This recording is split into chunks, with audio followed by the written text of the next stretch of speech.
So we're all looking for it, right? We're looking for that high-end look, that high-end cinematic real estate video intro, and we want it to be easy. But guess what? I think it might be. But the problem is that when you're just starting out, if you're anything like me, you're gonna be staring at a computer, watching what other people are posting online. They're posting these crazy real estate video with like these unreal camera moves, and everyone's just trying to outdo the last person's crazy video. I'm better than you, you're better than me, whatever. And I'm just sitting here thinking, holy crap, is this what I have to compete with? Well, after years of shooting, maybe close to 1,000 listing videos, I finally realized that no, I don't have to compete with that, and neither do you. Because most real estate agents, all they want is just a solid video to make their clients happy and help them sell a property. And that makes my life so much easier.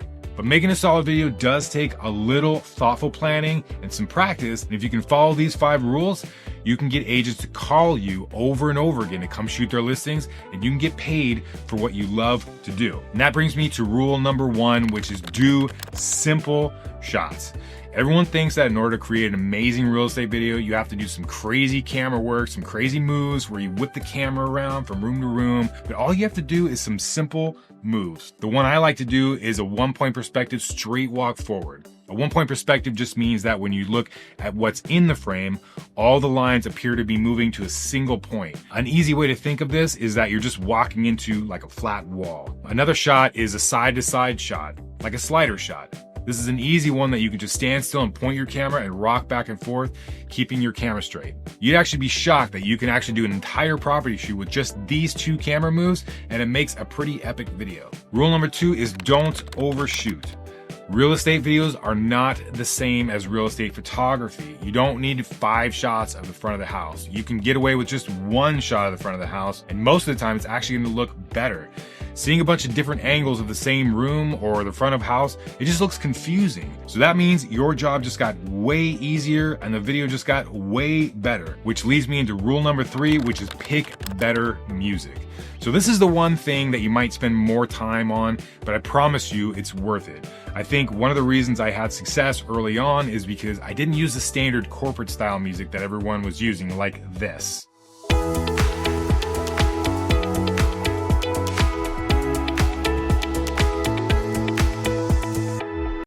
See, that has like explainer video vibes, and no one's getting excited hearing that versus something like this.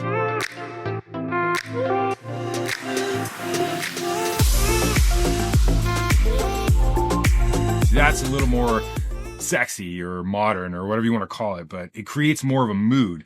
But it's not enough just to drop the track on the edit, which leads me into rule number 4, and that is to edit the music to fit your video. Look at the difference between these 2 edits. The only thing that's different is how the music is edited.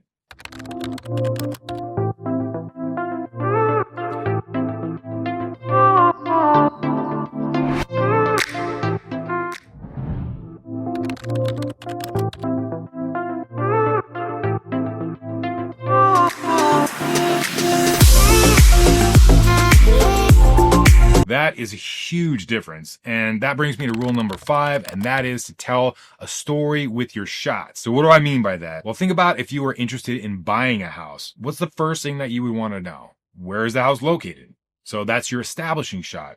And then after that, you probably want to know what the community looks like.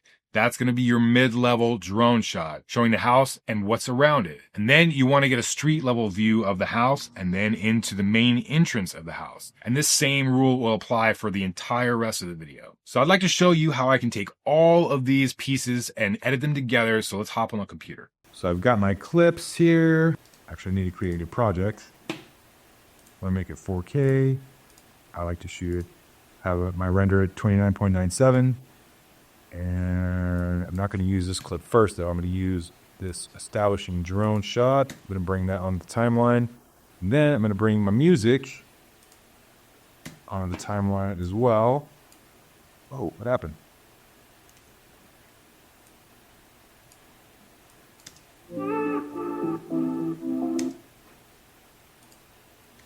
So I'm going to slow this down by 50%. Because I shot the drone shots at 60 frames per second, so I can slow it down twice as much.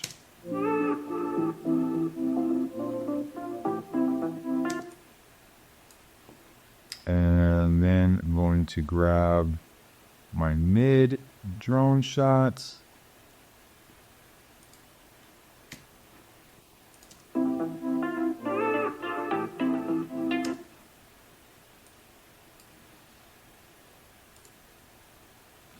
So what I like to do is I actually like to add a little zoom to this as well. You could keyframe this in, but I've got some nice little handy plugins for this. Okay, grab the next shot.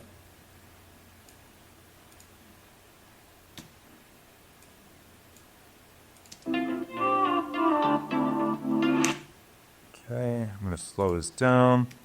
This was shot at 120 frames per second, so I can slow it down 4 times. And then I'm going to do a zoom through transition here. So all I'm doing is I'm going to the end of the beat, and then I'm just backing it up a little bit because I'm going to speed this clip up, and then on the next clip, I'm going to do the opposite.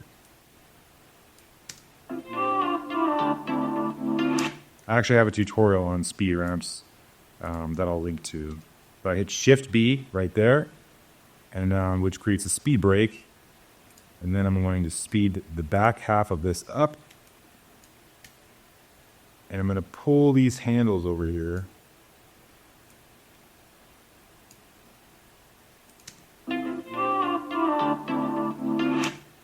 Cool. And then I'm going to grab my interior shot.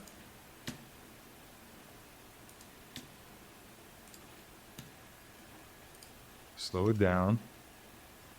I'm going to find the part in this clip where I wanted the speed ramp to slow down at. And I think I want to do it around right here. So I'm going to hit the speed brake right here. And I'm going to make this, the front half of this, sped up. And do the same thing here, which is drag out the handles.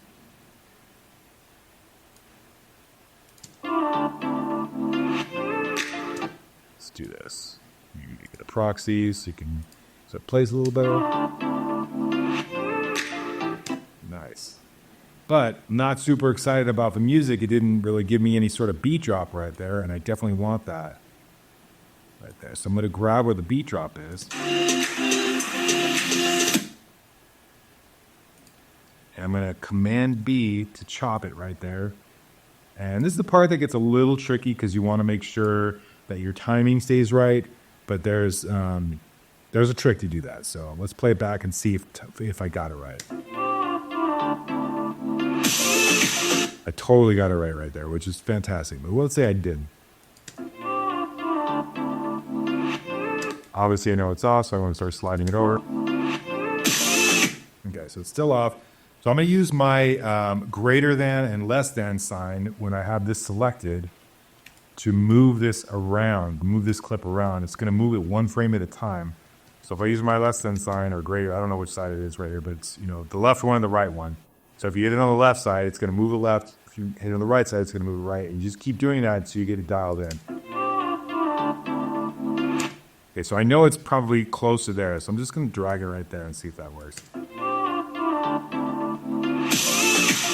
Cool.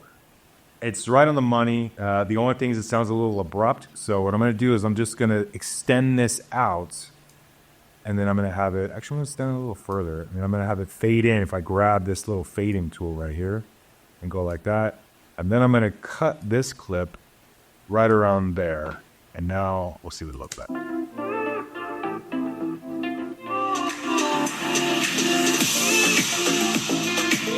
So if you found this video helpful and you want to see more of this kind of content, then please hit that like and subscribe button. And if you want to see how to do an entire property shoot, you should watch this video right here.